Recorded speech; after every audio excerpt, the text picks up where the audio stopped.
দিল্লির সঙ্গে সংঘাতে যাবার সিদ্ধান্ত নিয়েছে বাংলাদেশ সরকার। পাকিস্তান রাষ্ট্রদূতের সঙ্গে বৈঠকে বসেন বাংলাদেশের সেনাবাহিনী। পাকিস্তানের কাছ থেকে F-16 যুদ্ধ বিমান ধার দেওয়ার অনুরোধ জানানো হয়। পেট মোটা হলেই দারোগা হওয়া যায় না, ঠিক তন্দ্রুপভাবে দেশ বড় হলেই যে তিনি অনেক বড় নেতা হয়ে গেছে, অনেক কিছু করে ফেলবে, বিষয়টা ওরকম না।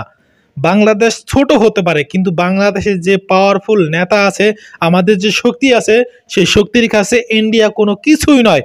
হ্যাঁ, এটাই প্রমাণ করে দিয়েছে বর্তমান অন্তর্বর্তীকালীন সরকার ডক্টর মোহাম্মদ ইউনূস সাহেব। ডক্টর মোহাম্মদ ইউনূস সাহেবের বক্তব্য শুনে অন্ডকোষে খুঁজে পাচ্ছে না এই গরুর মুত এবং গু খাওয়া মুদি ঠিকই শুনতে পাচ্ছেন। চলেন আপনাদেরকে প্রমাণ সহকারে আগে দেখাই, প্রমাণ সহকারে দেখেন, তারপর কিছু কথা বলছি। বিশ্বে 2024 সালের সামরিক শক্তির বিবেচনায় 145 দেশের মধ্যে 37তম অবস্থানে রয়েছে বাংলাদেশ। আধুনিক প্রশিক্ষণে প্রশিক্ষিত চৌকস সেনাবাহিনী যারা গোটা বিশ্বে শান্তি প্রতিষ্ঠায় গুরুত্বপূর্ণ ভূমিকা রেখে আসছে প্রতিনিয়ত। দেশের প্রয়োজনে যারা নির্ভীক, দুর্বার, ক্ষিপ্র, দেশপ্রেম আর ধর্মভীরুতা যাদের অঙ্গীকার, শাহাদাত যাদের প্রিয়, তাদের চোখ রাঙানো মানেই নিশ্চিত মূর্খতা ছাড়া আর কিছুই নয়। অতীতের যে কোনো সময়ের চেয়ে বর্তমানে বাংলাদেশ সেনাবাহিনী অনেক বেশি সক্ষম, যারা দেশের সার্বভৌমত্ব রক্ষায় পেছনে হাঁটবে না। এর প্রমাণ অতীতেও রেখে এসেছে বাংলার এই দামাল ছেলেরা। বাংলাদেশের উত্তরাঞ্চলীয় জেলা কুড়িগ্রামের একটি গ্রাম বড়াইবাড়ি। 2001 সালের 18 এপ্রিল এই গ্রামে ঘটে যায় বাংলাদেশ ও ভারতের সীমান্তরক্ষী বাহিনীর মধ্যে ইতিহাসের সবচেয়ে রক্তক্ষয়ী সংঘর্ষ। সেই সংঘর্ষে ভারতীয় সীমান্তরক্ষী বাহিনী বা বিএসএফ এর 16 জন সদস্য নিহত হয় এবং বাংলাদেশের তৎকালীন সীমান্তরক্ষী বাহিনী বিডিআর এর 2 জন সৈন্য নিহত হয়। বড়াইবাড়ি গ্রামে সীমান্তের অপর পাশে ভারতের আসাম রাজ্যের সীমান্ত। ভোর 5টা থেকে 11টা পর্যন্ত বড়াইবাড়ি গ্রামে বিভীষিকা মুহূর্ত ছিল। দুপক্ষের মধ্যে প্রচণ্ড গোলাগুলি হয়। প্রত্যক্ষদর্শীরা জানায় কয়েকশো বিএসএফ সদস্য বাংলাদেশের ভেতরে প্রবেশ করেছিল সেদিন। 19 এপ্রিল রাতে শুরু হলো। প্রত্যক্ষদর্শীদের বর্ণনা মতে বড়াইবাড়ি বিডিআর ক্যাম্পের 8 জন সদস্য প্রচণ্ড মনোবল এবং সাহস নিয়ে প্রথম 4 ঘন্টা লড়াই চালিয়ে গেছেন। এর মধ্যে আশপাশের আরও 2টি বিডিআর ক্যাম্প থেকে আরও 20 জন সদস্য বড়াইবাড়িতে আসেন। তারা গ্রামের বিভিন্ন জায়গায় অবস্থান নিয়ে বিএসএফকে প্রতিহত করে। বড়াইবাড়িতে যখন তীব্র সংঘর্ষ চলছে, তখন ঢাকায় তৎকালীন বিডিআর সদর দপ্তরের নির্দেশনায় জামালপুর এবং ময়মনসিংহ থেকে আরও বিডিআর সদস্য পাঠানো হয় কুড়িগ্রামের বড়াইবাড়িতে। ময়মনসিংহ এবং জামালপুর থেকে সকাল 10:30 নাগাদ বিডিআর সদস্যরা বড়াইবাড়িতে গিয়ে পৌঁছান। এরপর কিছুক্ষণ বিরতি দিয়ে আবারও শুরু হয় গোলাগুলি। এভাবে 18 এপ্রিল সারাদিন এবং রাত গড়িয়ে 19 এপ্রিল রাত পর্যন্ত থেমে থেমে গোলাগুলি চলে। বড়াইবাড়ির সংঘাতে 16 জন বিএসএফ সদস্যের মৃতদেহ পাওয়া যায় বাংলাদেশের সীমান্তের ভেতরে। স্থানীয় বাসিন্দা এবং তৎকালীন বিডিআর সদস্যের দাবি ছিল সেই ঘটনায় বিএসএফ এর আরও বেশি সৈন্য মারা গেলেও অনেকের মৃতদেহ তারা ভারতে নিয়ে গেছে। তবে যে 16 জন সৈন্যের মৃতদেহ নিতে পারেনি, সেগুলো বাংলাদেশের সীমান্তের ভেতরে ধান খেতে পাওয়া যায়।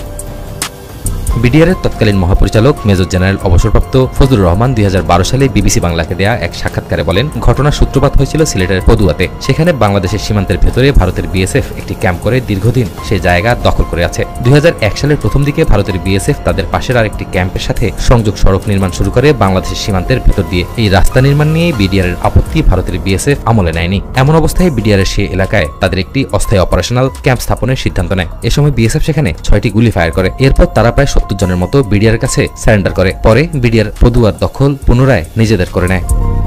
তিনি বলেন, পদুয়ার ঘটনার জের ধরে কুড়িগ্রামের রৌমারী সীমান্তের বড়াইবাড়ি বিডিআর ক্যাম্প দখলের জন্য বিএসএফ বাংলাদেশের ভেতরে ঢোকে, কিন্তু বাংলার দামাল সেনাদের কাছে গোহারা হেরে লেজ গুটিয়ে পালায় তারা। সার্বভৌমত্ব রক্ষায় দেশের সেনারা কখনো পিছু হটবে না।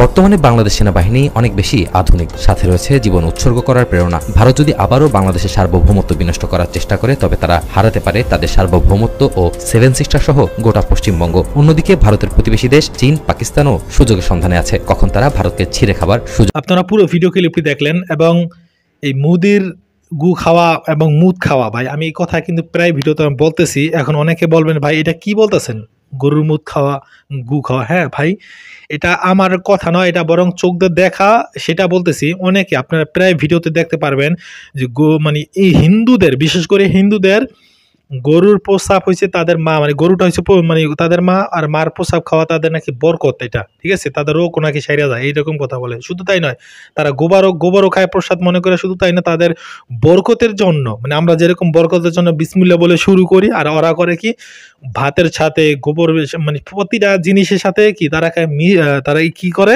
তারা গোবর মিশাই দেয়। তো আমি একটা কথা এখানে একটু বলে রাখি মূল কথা যাওয়ার আগে, সেটা হচ্ছে যে দেখেন ভাই, আমরা যে হিন্দুদের দোকান থেকে যে মিষ্টি খাই, সেই মিষ্টির মধ্যে পর্যন্ত তারা কিন্তু বরকতের জন্য গোবর খাওয়ায় দেয় আমাদেরকে।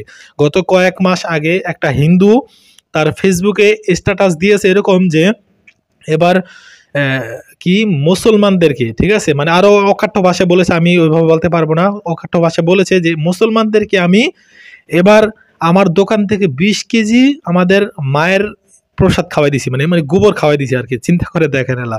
তো যাই হোক, মূল কথা আসি, আপনাদেরকে একটা কথা বলবো যে হিন্দুদের দোকান থেকে কখনো মিষ্টি না কেনার চেষ্টা করবেন।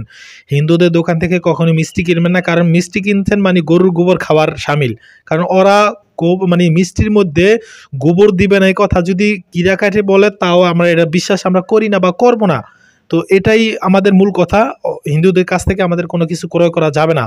তো এখন আসি মূল কথা। মূল কথা হচ্ছে দেখেন, এই মোদি যে কি পরিমাণ বাটপার সেটা কল্পনা করা যায় না। এই মোদি আমাদের বাংলাদেশ মনে করছে ছোট দেশ, তাকে নিয়ে বারবার বিভিন্ন হুমকি দামকি দিয়ে আসে, কিন্তু আলহামদুলিল্লাহ ডক্টর মোহাম্মদ ইউনূস সাহেব এতটা পাওয়ারফুল মানুষ, তিনি চুপ করে থাকেন কিন্তু তার কাজ বড় পাওয়ারফুল, খুবই পাওয়ারফুল। তিনি যে এত পরিমাণ পাওয়ারফুল, তার এই মাত্র কয়েকটা দিনের কাজ না দেখলে জীবনে আমি তার বিশ্বাসই করতে পারতাম না। আমি মনে করছি ভন্দা সিস্টেম এমন ওরকম কোনো কাজ না, কিন্তু ডক্টর মোহাম্মদ ইউনূস সাহেব যে এত পাওয়ারফুল মানুষ, জীবনে তার না দেখলে ভাই, তার কাজকর্ম না দেখলে বিশ্বাসই করতে পারতাম না। তো যাক, আর কোনো কথা নেই, ডক্টর মোহাম্মদ ইউনূস সাহেবকে আল্লাহ তাআলা দিনের উপর চলার তৌফিক দান করে, সেই সাথে যেন আল্লাহ পাক রব্বুল আলামিন তার শক্তি আরো বাড়িয়ে দেয় এবং তার হায়াতকে আরো বাড়িয়ে দেয়, এই দেশটাকে সোনার বাংলাদেশে রূপান্তরিত করতে পারে, সেই তৌফিক যেন আল্লাহ তাকে দেয়। এই বিগত দিনগুলো তাহলে শুধু আমরা মুখে চাপা শুনছি সোনার বাংলাদেশ, আসলে কিন্তু মূলত কিছু না, চোরের বাংলাদেশ ছিল এতদিন। কারণ চোর বাটপারগুলো শুধু মুখে মুখে সোনার বাংলাদেশ বলছে, অথচ তাদের নিজেদের পেটগুলো ভরছে বাহিরে নিয়ে বিশাল 300 200 250 600 করে বাড়ি এক একটা করছে। একটা বাড়ি, একটা মানুষের বাড়ি মানে থাকতে কয়টা বাড়ি লাগে রে ভাই? 2টা 4টা বাড়ি করলে তো যথেষ্ট। এই যে 350 বাড়ি করে ভূমি কর্মকর্তা একজন সামান্য, চিন্তা করতে পারেন? তো ওবায়দুল কাদেরের মতো চোর বাটপার গুন্ডাগুলো কি পরিমাণ করছে বাড়ি ঘর। তো আর কোনো কথা না, ভিডিও শেয়ার করে দিবেন। আল্লাহ হাফেজ।